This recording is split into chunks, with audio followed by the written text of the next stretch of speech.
Why the Philippines? What brought you to this project?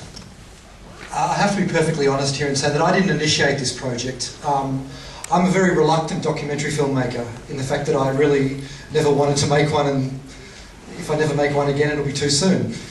But I kind of need reasons to invest time in things like this, and when the project came to me, it was a very different project. It was called The Search for Weng Weng, and it was just an odyssey to find the little dwarf Filipino James Bond. And I did a bit of research and discovered that he'd eaten bad crab and had died. So I figured there wasn't much of a journey there. And it's true. And if he'd been living in the Filipino hills, you know, Hugh Hefner style, that would have been one hell of a documentary, but it wasn't the case.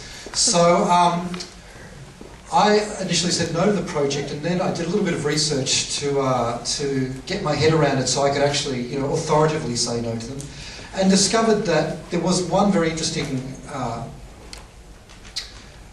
you know, part to it, and that was at the same time as Weng Weng and stuff like that, and Roger Corman going over to the Philippines.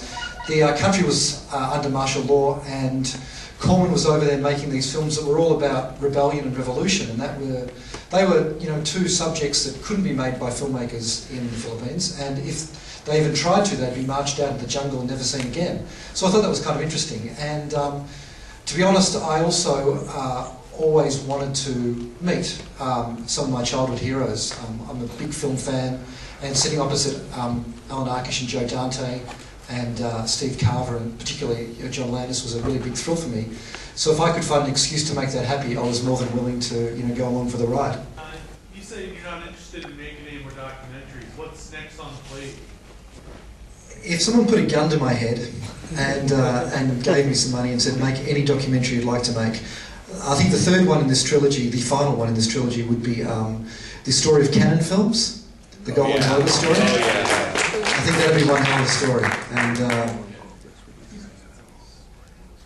well, if you don't know who Cannon are, they took over franchises and killed them. They did the final Superman film, and they did, you know, Hercule Poirot films, but they mainly the final resting place of Charles Bronson, and a lot of Chuck Norris films, things like the Delta Force. You know, everyone who worked with him ended up dying. Lee Marvin's last film, the Delta Force, Charles Bronson. Chuck Norris is still alive, but is his career? No one post that on YouTube, please.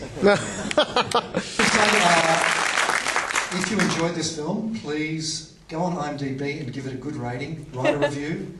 If you didn't, don't turn on your computer.